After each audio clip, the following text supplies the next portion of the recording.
as it's expressed through each of us. You know, we all have stories. We all are on a journey.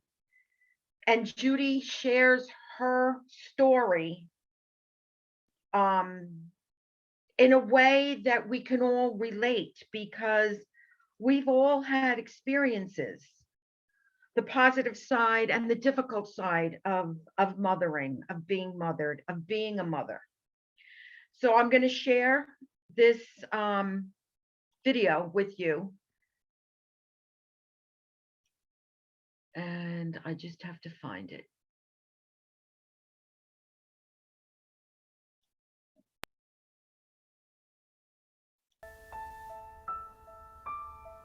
Traditionally, Mother's Day is always a day that is very reflective for me. It's very hard sometimes because I remember back to the mother I was not. And then I think about the mother that I am now and wishing that I could juxtapose this time on that. But I can't, so I am who I am now and do the best I can with my adult children, my adult sons.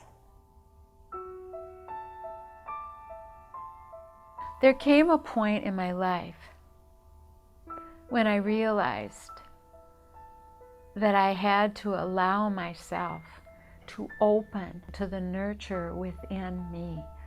It was the only way that I was going to be able to heal the relationships with my children, with my family, with everyone in my life.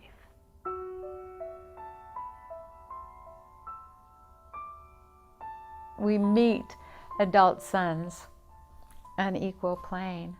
However, when you have a history with that adult son where he was so frightened of you as a child, and I didn't know how to reach out to him once I started healing. So over the years, I remember just not knowing quite how to be there for him as his mother. And so one day he said, would you be willing to go to a movie with me? He said, I can't find anybody to go. It's Schindler's List. Everybody's either seen it or they don't want to see it. And I said, yes, I'll go. I had seen it already. And so we went and we saw the movie. And at the end of the movie, he started to cry. And he turned away from me. And I wanted to reach out to him so badly and put my arm around him and draw him close. But I was afraid to, because years ago he would shy away from me. I took that risk and I just reached out and I pulled all 6 feet of him closer to me and I held him while he cried. And it was the most incredible, beautiful moment.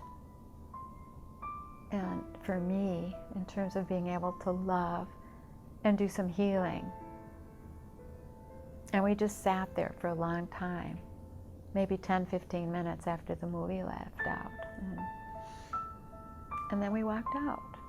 And now, you know, when I watch that young son embrace and love his children, I know that he was touched finally by my ability to love and to nurture. Mother's Day is an incredible opportunity to celebrate the divine feminine within each and every one of us, male, female, all humanity. That part of us that nurtures, that is so important for our wholeness. So I wish you all a beautiful and happy Mother's Day.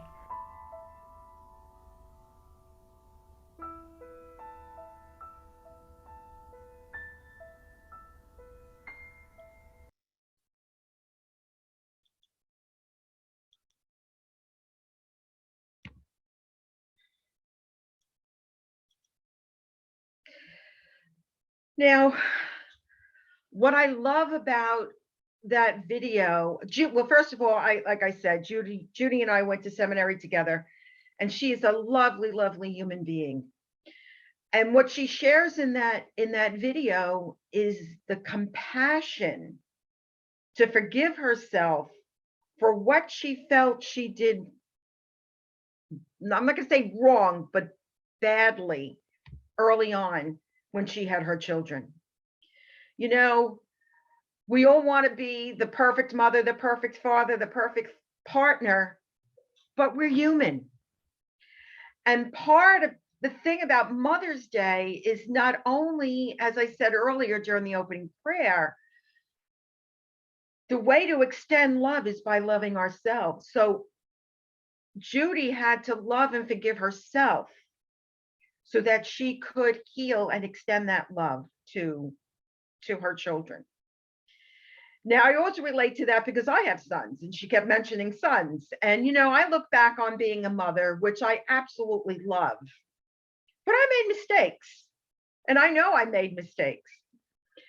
And what I learned to do is that as soon as I made a mistake, I acknowledged it and I apologized to my kids, no matter how old they were.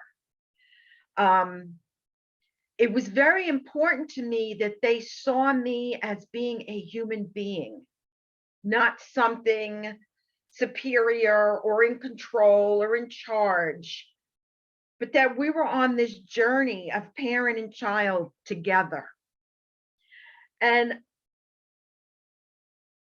personally, I think it totally paid off because it opened them up to be able to acknowledge where they were and what they were feeling in that moment, so that they could say that they learned how to apologize. They learned how to take ownership and responsibility for what they were feeling and for their behavior. When I think back to my mother, my poor mother had such a rough life. And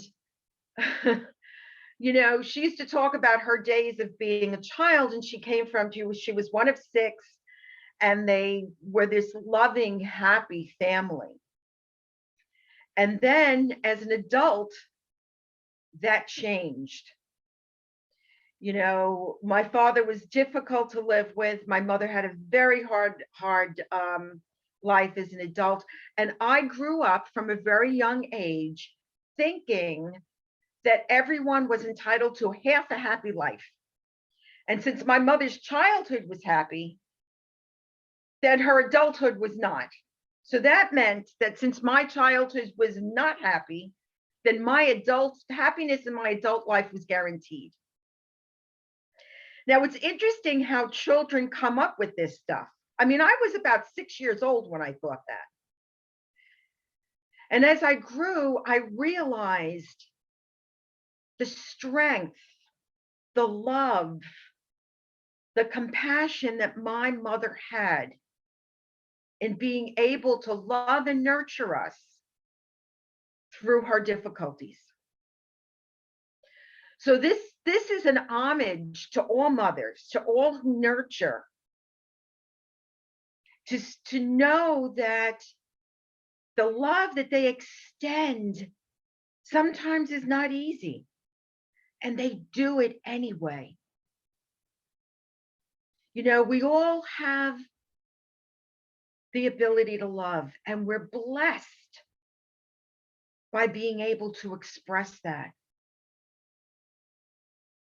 So we extend to compassion to those who were not able to extend that, but loved from within or from afar. This is an interactive service, and I want to open it up now to people to share about their mothers and their experience and the experience of being mothers, or anyone that nurtured us, anyone that mothered us, regardless of the type of body they were in. I feel very blessed, and I am so grateful to my mother for all that she gave me, for all that nurturing, for showing me how it is to be strong, for showing me that regardless of what's going on, we can still survive. We can still go on. we can still have joy. Some of the most joyful times I had was just doing things with my mother. My mother would take us out every Sunday afternoon. We'd go to the Brooklyn Botanic Gardens, or we'd go to Prospect Park or a zoo, or into Manhattan to exhibits and museums. You know, she offered us this expression of curiosity, of going into the world and seeing things and experiencing things. So thank you, Mom, up in heaven, looking down on me. I love you. I appreciate it. I'm so grateful for all that you taught me and gave me. And so now I'd like to open it up. Who would like to share about their mom or their experience of being a mother? Oh, Franny. hi. This is very interesting for me because I think a lot of you know that my mom had us late in life. She always wanted children, but it was difficult for her. She waited 7 years for my brother, and I came along 3 years after that. So she, and then unfortunately she became ill with cancer, and she passed away when I was only 10. So the amount of time I had with her was very short, but the gifts she gave me were enormous, and they live with me today, and they are so much a part of who I am. She was, she sought out joy in her life for herself and for others.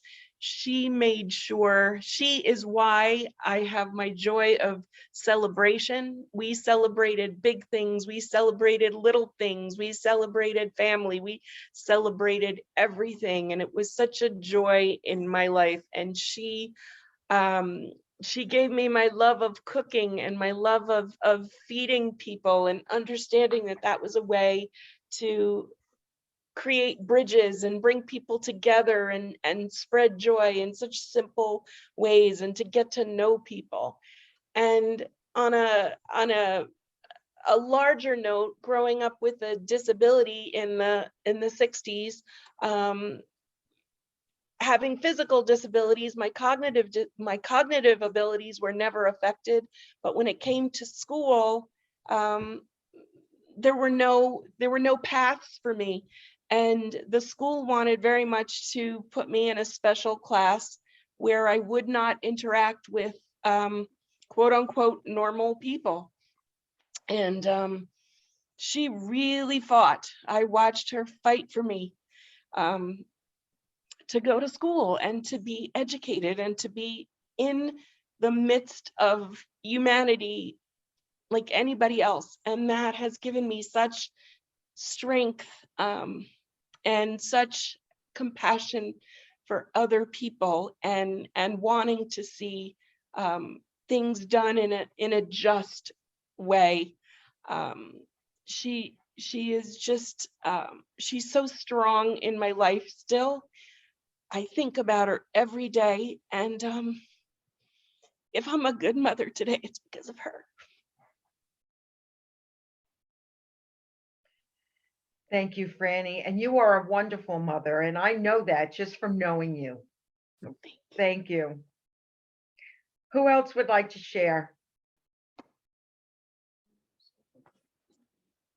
Lainey. Oh, okay. Lainey and then Nancy, because Lainey raised your hand first. Sure.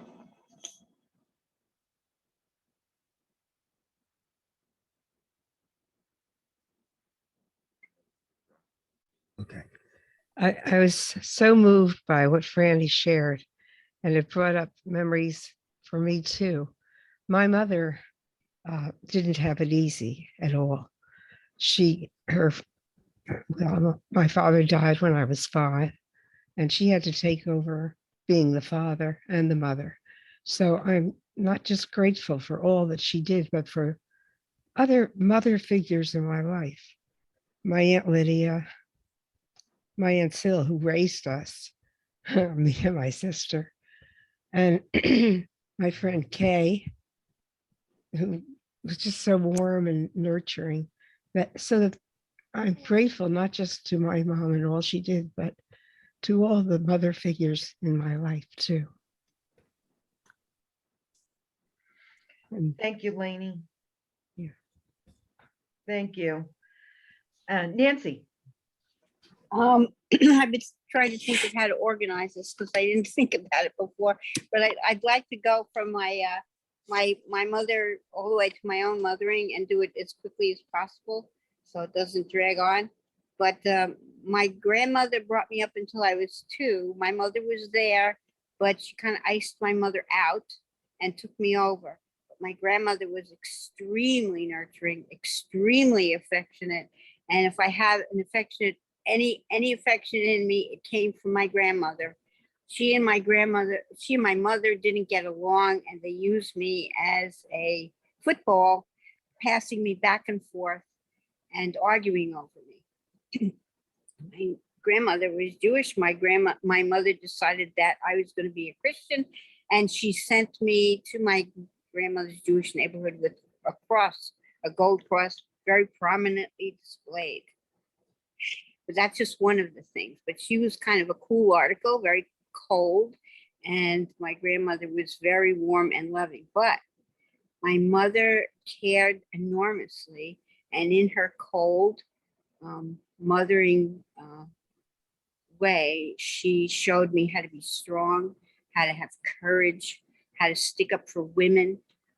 She was a woman who had me when she was 20, quite young, in 1945, and she worked her way through college. She became a social worker, and she first became a nurse, then she became a social worker, and she helped stick up for women in government.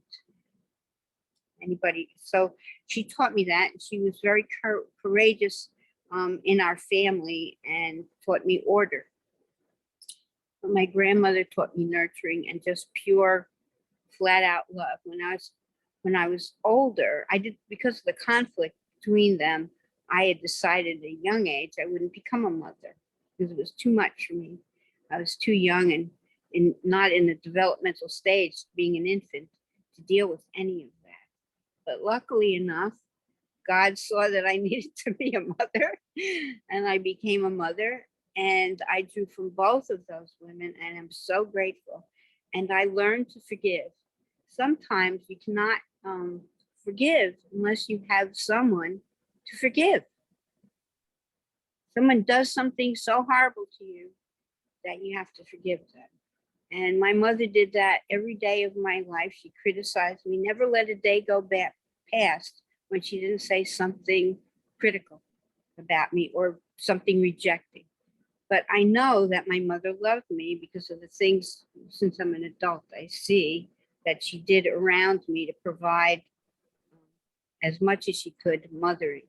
So when I was sick in bed, and I still am sick in bed, but when I was by myself, I had a waking dream, and my mother and my grandmother were sitting at a card table, and there was a pomegranate between us. I was sitting there, and I pulled there was this root thing in the pomegranate. I pulled the root out, and I looked at it, and it seemed to be all the horrible things that either one of them did and got me involved in. And I gave them the root, and I said, here, I said, take back your SHIT. I don't want to have any part of it anymore.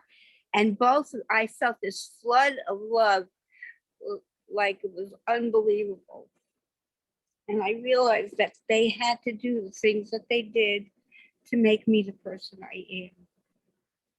And I'm grateful and loving to both of them for it. And in my mothering, when I had my daughter, I didn't want to have a daughter because my family history was that mothers and daughters didn't like each other. They fought, they hated, and I wouldn't even admit I was pregnant with a girl when I was pregnant with my daughter.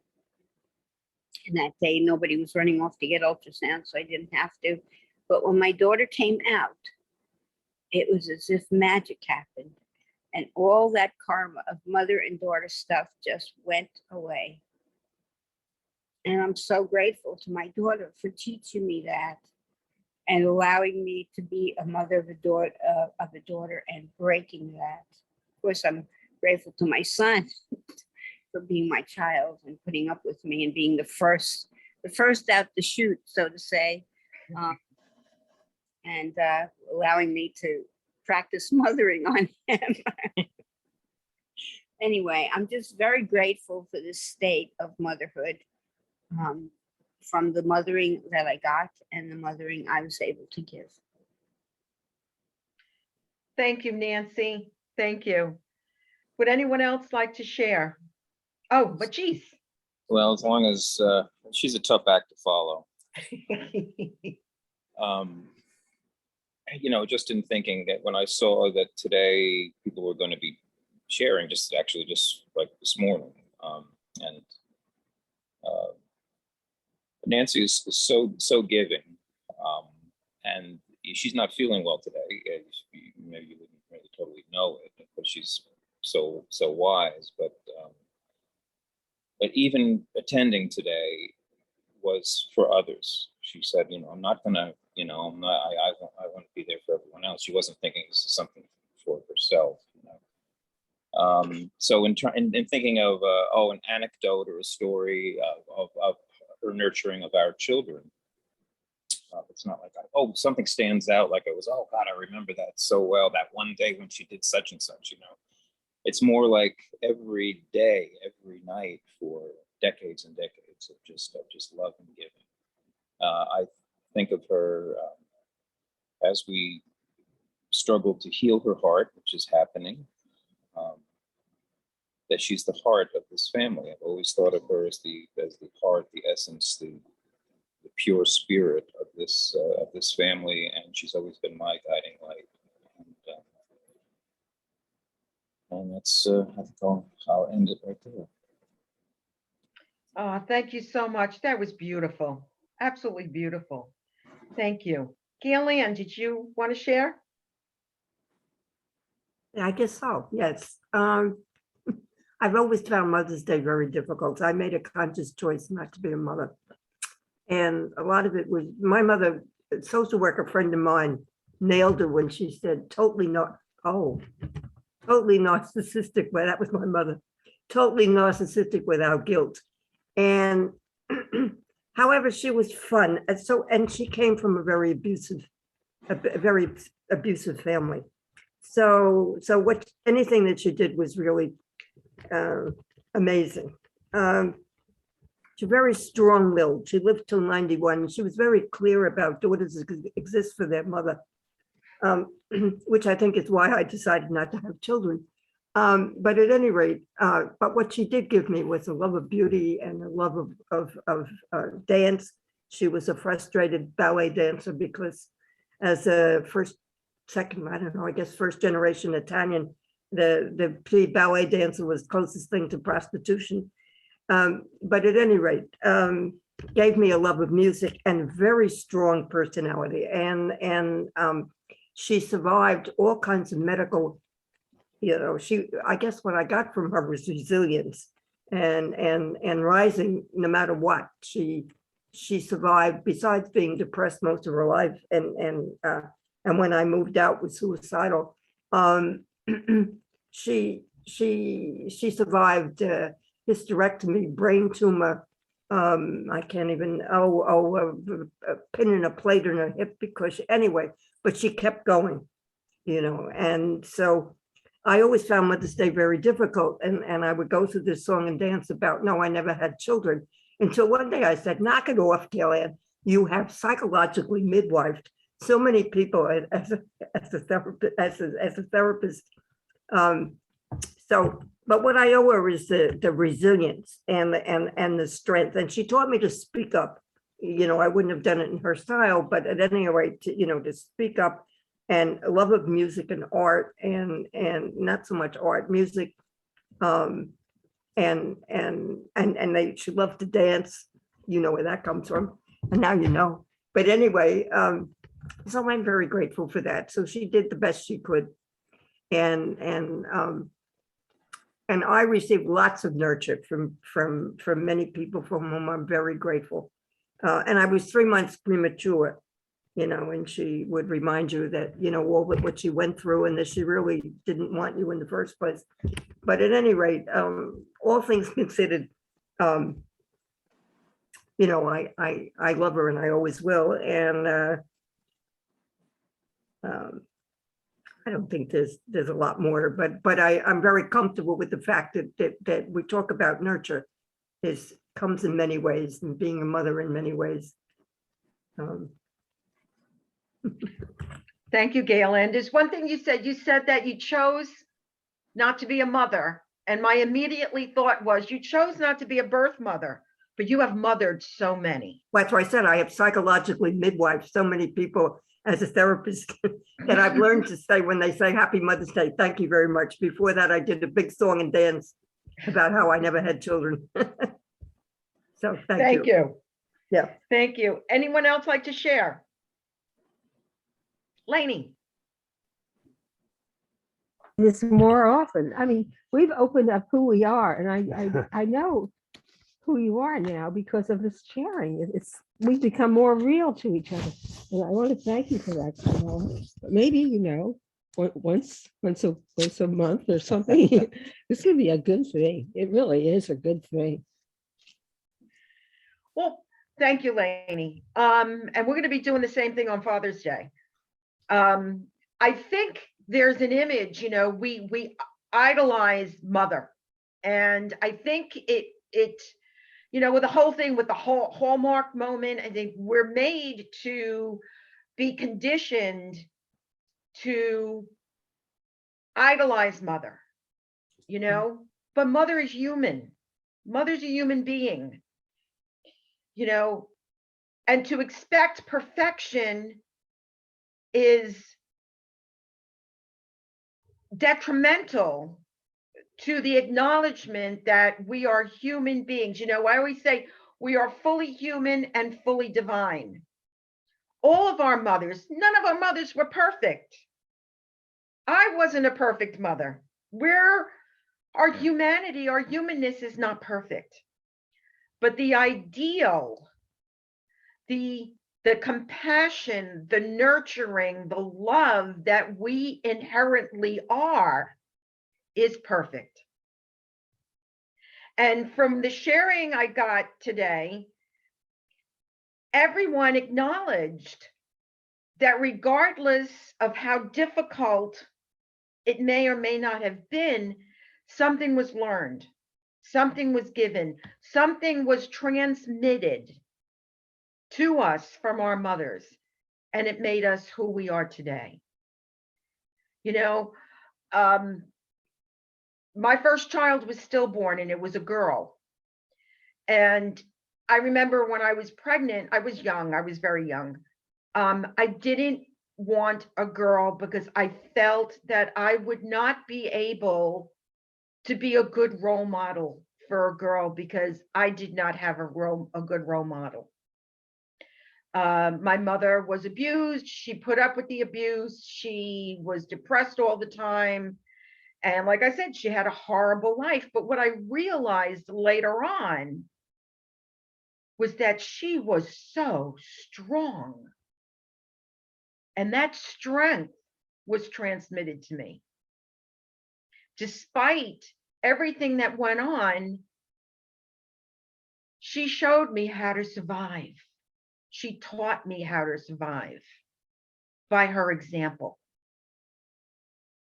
So we never know. We never know what good is going to come from something, because even in it, if it appears to be awful, there is always good. There is always something that's being offered that can come from it. So thank you all for your honesty, for your love, your compassion, for nurturing us with your stories, for showing us that we're all human, we're all real, we're all on a journey. And to acknowledge that that love that we are is there. Like I said, we are divinely human and divinely perfection. So I invite you now to close your eyes as we move in deep within. And we open our hearts and minds to the love that we are right now in this moment. As we breathe and relax,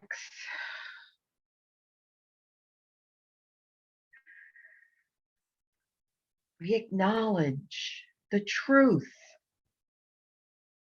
of mothering. We acknowledge that there are no perfect mothers, but there is perfect love. There is perfect compassion. There is perfect learning.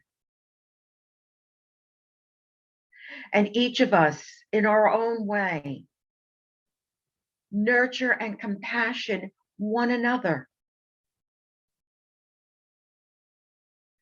We place this ideal of mother, and poor mother. This ideal is so incredible that no one can be that high on that pedestal. So we look at our mothers and we look at ourselves through the eyes of humanity and know that every mother did the best they could with what they had. So we acknowledge again the humanness of our mothers, but we also see the divinity of our mothers, the divinity within ourselves. And we acknowledge and focus on our ability to extend love, compassion, and nurturing. We are the divine expression of the Divine Mother. All of us. We all have that feminine aspect of nurturing and love that we extend not only to other humans, but to plants and animals and all of nature. So right now, I invite you to go within. And if there's forgiveness work that needs to be done, I invite you to extend forgiveness. I also invite you to feel the love that is inherent in you and extend that. Send that to anyone who ever mothered us. Extend that to yourself. As you forgive for yourself for any perceived mistakes you think you might have made, and acknowledge the divine perfection that you are. So right now, I invite you to go deeper and deeper into the silence.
And now I invite you to bring to mind anyone who may be in need of prayer. And we extend our prayers to all those who are not in a state of peace, to all those lands where war might be taking place right now. We extend our prayer and our love to all those who suffer.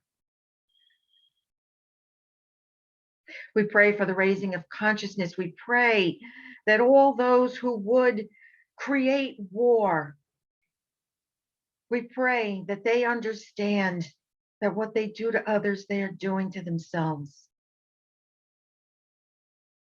We pray for the raising of consciousness, for that divine love that is within each of us. May it rise to the surface so that we know peace and we extend peace and we extend love. We pray and give thanks for all the mothers and all those who have nurtured. We know that the Divine Mother is within each of us, and we live the highest ideals possible with love, compassion, and nurturing. And I invite you now to bring your consciousness back into your body, back into the room where you are. And when you're ready, you can open your eyes. Okay, well, this is the time in our service where we have the opportunity to give. So I invite you to take your gifts and hold them in your hand, or if you use a credit card, visualize a credit card, or the donate button on our website, and we exude the love that we are. We extend to these gifts, and we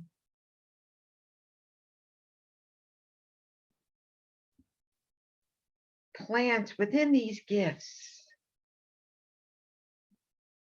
the natural essence of our divine love. And we see that expression go forward, not only through us, but through our gifts, as we acknowledge that God is our source and God consciousness is our supply. And I invite you to bless these gifts with me.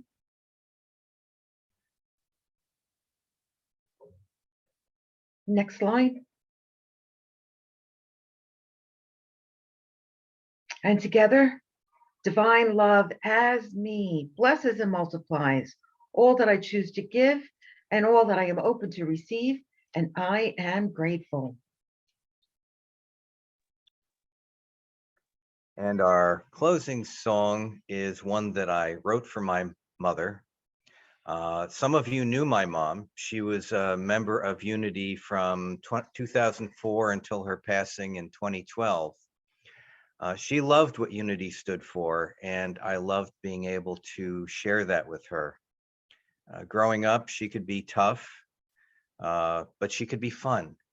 I got my appreciation of nature, my love of animals, my green thumb, my sense of wonder, my sense of nurturing. That was all from her. It was her influence that guided me to a spiritual path from the time I was a little kid. And later in life, we had her move just a few doors away from us. And it was great getting to spend those last years together. She would come over every night for dinner, and we'd watch a rerun of the Waltons, and then I'd walk her home. On Thursdays, I would take her bowling, and when it snowed, she wanted to go sleigh riding. So at 84 years old, we went to the biggest hill not far from our house, and she'd get a running start and throw her body on the sled and go flying down the hill. At 85, she could still tap dance on roller skates. I feel very fortunate to have had my mom for so long. She lived to be 90.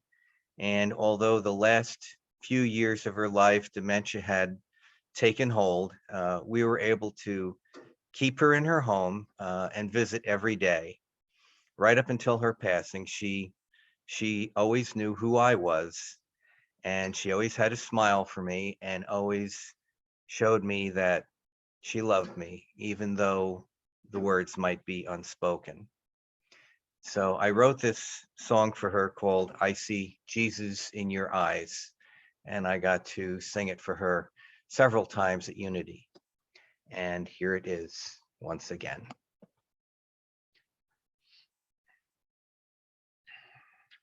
If I can find it. It was here. Did it disappear?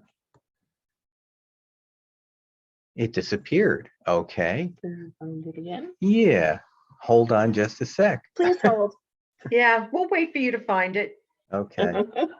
You know what? While you're finding it, why don't we do joys now since we're running late? Is that okay, Chris? Absolutely. Okay, would anybody like to share a joy? Well, I'm joyful that you all shared and that my kids are coming over later. Nancy. Oh, I'm just joyous to be a mother. I'm really, really joyous. It was a wonderful gift. You know, I'm glad you said that.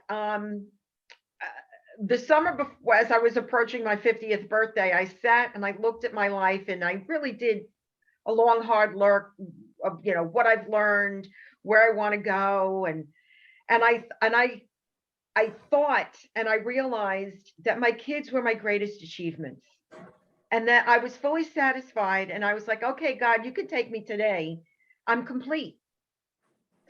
And not that they were my greatest achievements. It was about the honor and privilege of having them and nurturing them and watching them grow into such wonderful young men. And I was fully satisfied and fully complete. And like I said, I thought, okay, God, take me now. I'm totally happy, content, complete. And then a whole other life opened up. But but yes, I'm grateful to be a mother. Are you ready, Chris? I'm ready. Okay, take it away. Sorry about that. Here is No problem. I See Jesus in Your Eyes.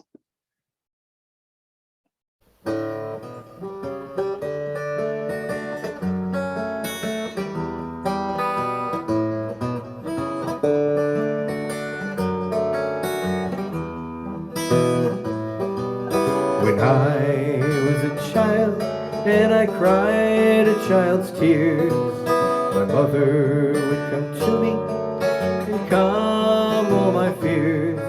She'd tell me she loved me and not to be afraid. And when I grew older, her words still remain, and I see Jesus in her eyes. Lord knows it was no disguise.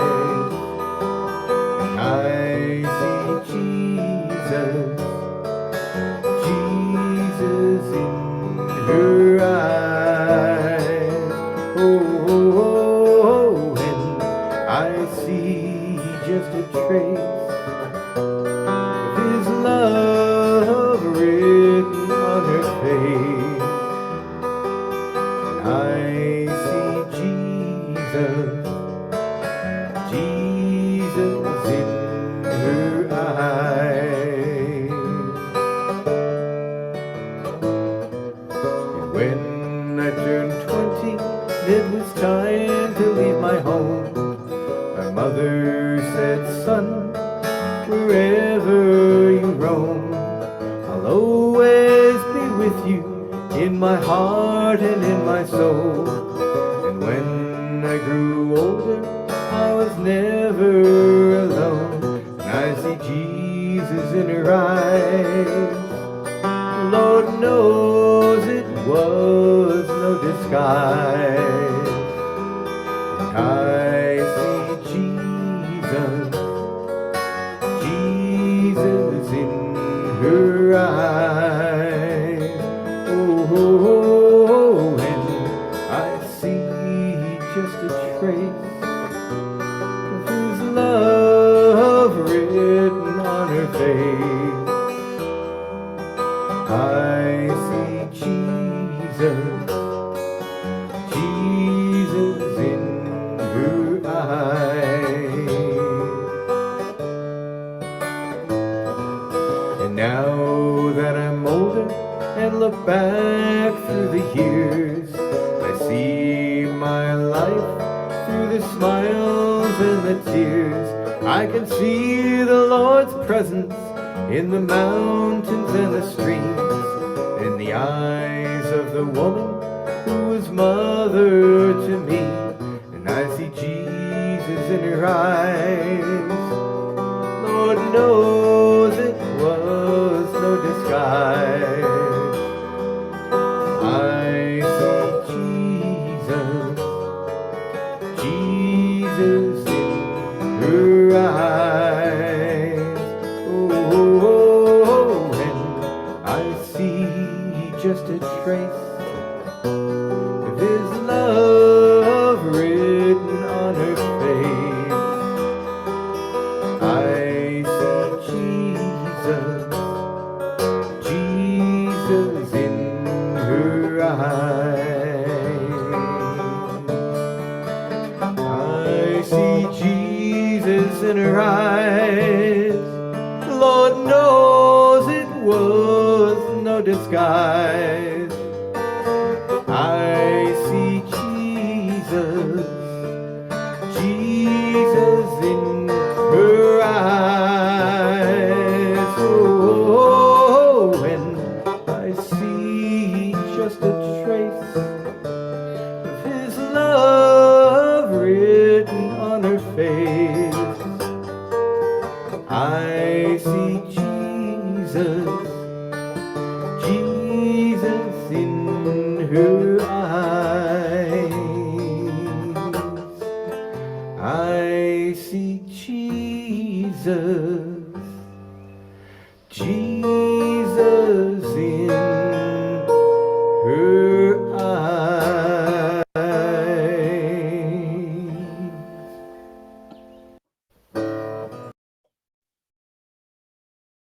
Thank you, Chris. What a beautiful testimony to your mother. Just, and all mothers. Absolutely beautiful. Okay, so are there any other joys before we close? Anyone else like to share a joy? Are you doing announcements? Oh, I have a announcements. joy. I forgot. Sorry.